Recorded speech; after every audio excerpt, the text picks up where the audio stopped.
It was 2:13 a.m. in Chicago. Rain slammed against the empty streets while 22-year-old Emily stepped out of her friend's apartment building. Her phone battery was at 6%, and the last train had already left. So she booked an Uber. The app matched her with a driver named Daniel. Silver Toyota Camry. License plate XJ2041. The car arrived less than a minute later. At first, nothing felt strange. The headlights glowed through the rain as the silver car slowly pulled up beside her. Emily opened the back door and slid inside. The smell hit her immediately. Wet leather, and something rotten underneath it. "Hi," she said quietly. The driver didn't respond. He just stared forward with both hands locked tightly on the steering wheel. Emily frowned. Maybe he was tired. She looked down at her phone while the car began moving through the city streets. Outside, buildings blurred under neon reflections and heavy rain. Then her phone buzzed. A message from her friend. "Text me when you get home."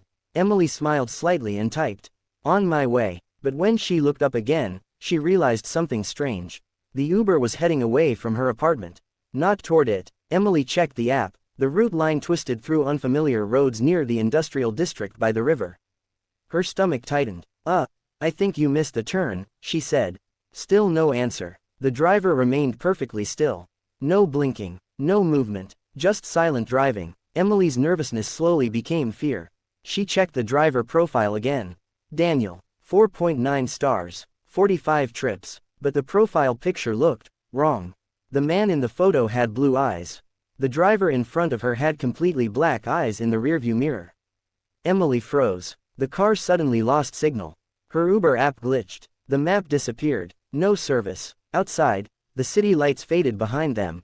The road ahead became darker and emptier. Rain hammered harder against the windows. "Stop the car," Emily whispered. Nothing. Then the radio turned on by itself.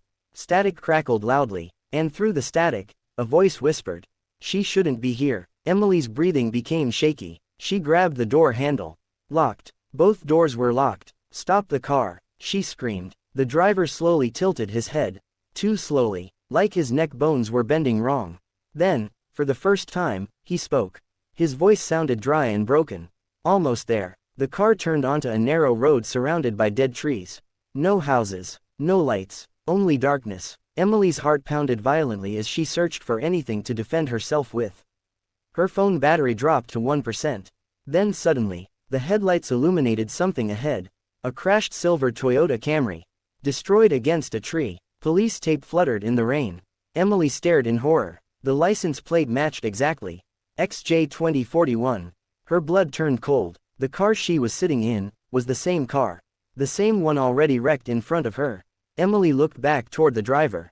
His face was changing. Skin pale, eyes hollow, blood running from the side of his head. Like a corpse pulled from water. Then her phone buzzed one final time. A news article notification appeared across the screen. Local Uber driver Daniel Harper dies in crash on River Road 3 years ago.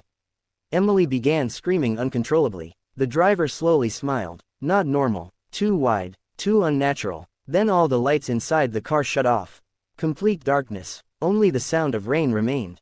And then, the car stopped. Silence. Emily forced the door handle again. This time, it opened. She stumbled onto the muddy road, gasping for air. The wrecked Camry still sat against the tree ahead. But when she turned around, the Uber was gone. No headlights, no engine, nothing. Just empty road. Police found Emily wandering the highway at sunrise, soaked and hysterical. At first, nobody believed her story. Until an officer checked her Uber history. There really had been a ride request at 2:13 a.m. Driver: Daniel Harper. Trip status: completed. But there was one detail police never explained. The route ended exactly where Daniel died 3 years earlier. And from that night on, every month at 2:13 a.m., Emily receives the same notification on her phone.